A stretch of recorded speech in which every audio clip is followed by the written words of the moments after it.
Hey guys, I just wanted to give you a quick update for the mid-season patch. So my latest build that I uploaded on this channel was my Victimize Dance of Knives rogue. And Victimize got buffed in the recent patch notes, so it scales now a bit better with your vulnerable damage. So I expected a total damage increase of about 25%. But yeah, I have to say I don't really feel a big difference. So here I'm also doing a pit 80 like I did in my latest video. And maybe I'm doing it here like 20 seconds faster, but the build still has the same problem. So if you want to push higher pit tiers, I also tried at 85, and there's a problem where you reach a certain threshold where if you're not able to kill the boss within 3 staggers, then it gets very annoying to yeah, continue with the pit run. So yeah, because you then have to wait for your next stagger, this build does 0 damage without staggering, without core controlling enemies. And this is very annoying, even with Fist of Fates, takes a lot of time. So yeah, this is still kind of the same story as before the patch. So maybe you are now a bit faster, you can speed from pit 80s 20 seconds faster or so. Also the Victimize explosions should appear more often, but yeah, I didn't really pay attention to that. So we can take a look here. It seems like, yeah, we now proc Victimize explosion maybe 4 times per second. Before that it was like 2 times per second, so maybe they have doubled up this numbers here. But yeah, everything else is kind of the same. So here also this is a kind of easy boss, but even here I need still my 2 staggers. And yeah, then I can clear the pit in around 2 minutes and 10 seconds or so. Let's take a closer look here. So this pit run took me 2 minutes 55 sorry, yeah, 2 minutes and 5 seconds. Yeah, sorry. Okay, and this was the pit 80. But yeah, like I mentioned, you can also take a look at a pit 85 here. But so the pit itself is no problem. You can see also here I'm quite fast, so I need about 2 to 3 minutes to clear the pit itself. But then when it comes to the dungeon boss, so we can watch the fight here from the beginning. Like I mentioned, if you're not able to kill it within 3 staggers, then you have a problem. And here it was very close. So I mean, I have very good gear, maybe not the best gear. There's always room for potential, for more potential, but it's kind of decent. And here it was very close. So I think on a better day I would have killed him. But as you can see, he survives with just a little bit of HP. And now it just takes me forever to kill him. So I have to wait until I can stagger him again. And it just takes very long. So I think this fight will go now like 30 seconds longer or 1 minute longer. So yeah, I'm doing this pit in about 4 minutes. 3 to 4 minutes, depends on your stagger. But yeah, this is still not very good.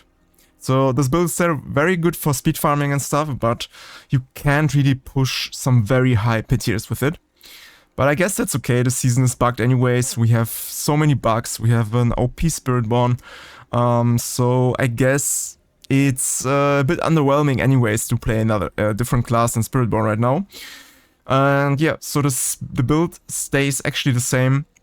I didn't do any further updates here. I also was not playing a lot in the last 2 weeks, so I was quite busy, and yeah, also I'm not really into Diablo 4 right now. It's got a bit boring.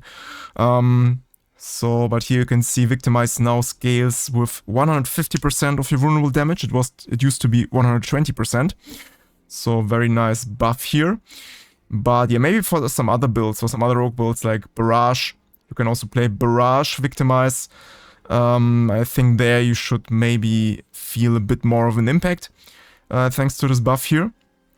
But for Victimize Rogue it kind of stays the same. But still overall very decent speed farming build. You can also do like Infernal Hordes. You can do Helltide. You can do basically every content up to 8 pit tier 80. And then it gets a bit rough here. But yeah, what else can I say? We can also take a look quickly at this patch notes here for the Rogue class. So the Rogue actually got some pretty interesting buffs and quite a lot of buffs. So here, for example, we can see Twisting Blades has now more base damage, and also the aspect for Twisting Blades got also buffed in a very significant way. So this is very cool.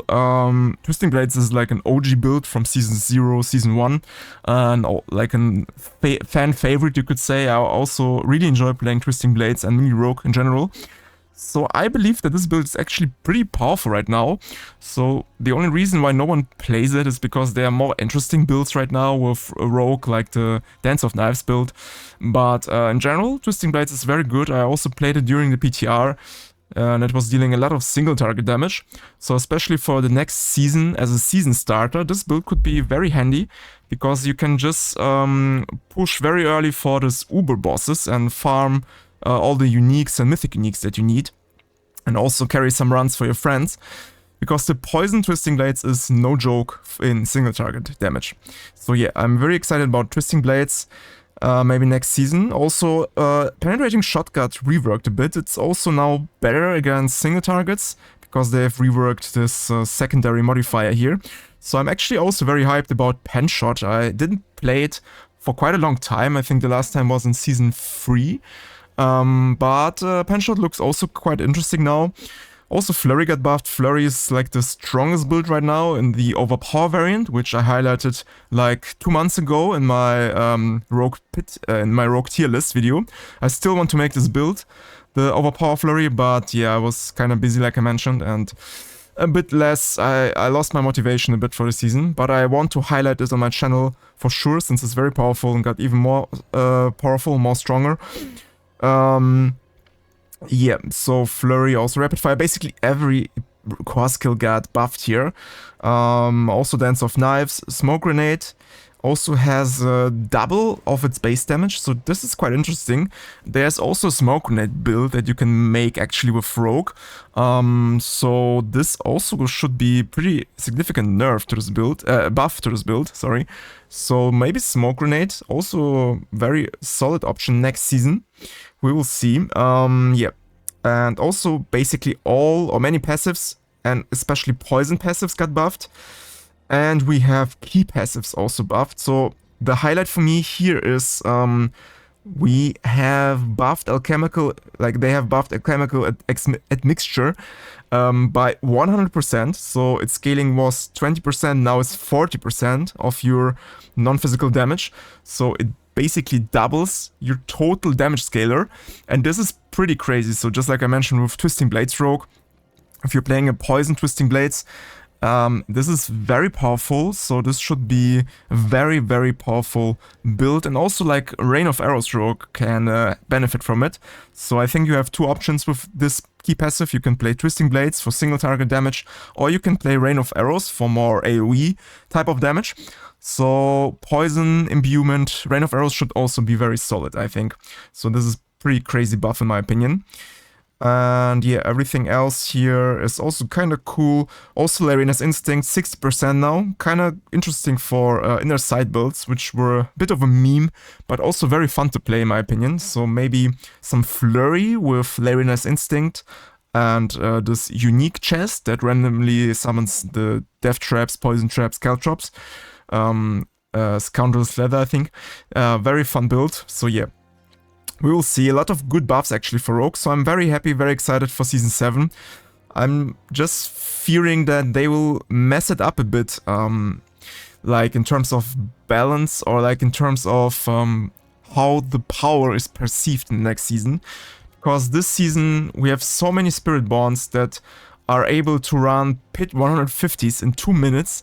And this is something I read every time, or many times during the comments. So I personally didn't push this season too far. For me, it's not interesting to push with a bugged class like Spirit Bond.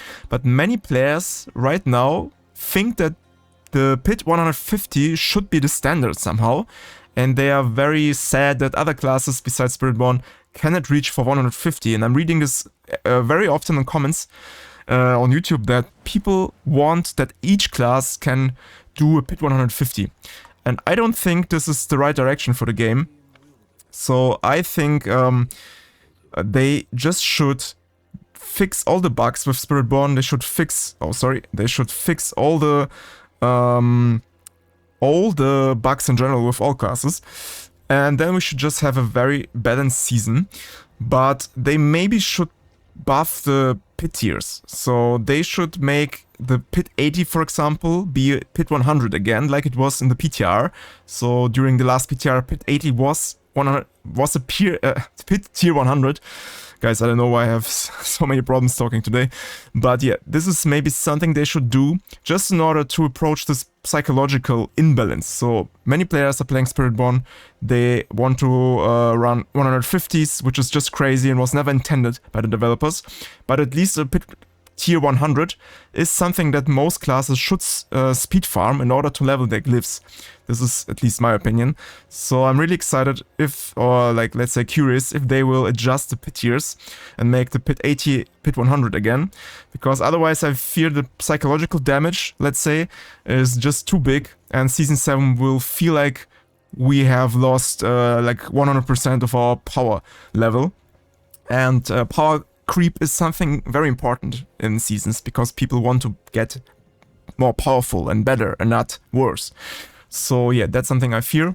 But yeah, in general, I'm pretty hyped about the next season, where all the bugs are fixed, and then we finally can see what the other classes can actually do in the end game. So yeah, but that's it for the mid-season patch update from my side. Victimize Dance of Knifestroke, still playable. Not better by a large margin, but still a lot of fun if you want to, spin to win a bit. And yeah, I hope I see you next one. Soon there will be PTR. I will also cover that, of course, and make some new builds and update all of my builds. And also make huge updates on my Mobalytics planners. So for next season I want to have way more builds on Mobalytics for Rogue and also Spiritborn. So yeah, subscribe to this channel to not miss any further guides and videos. Leave me a like if you want to support this channel, write down a comment. Everything that supports me, I really appreciate it. And yeah, I hope I see you next one. Have a nice day, guys, and bye bye.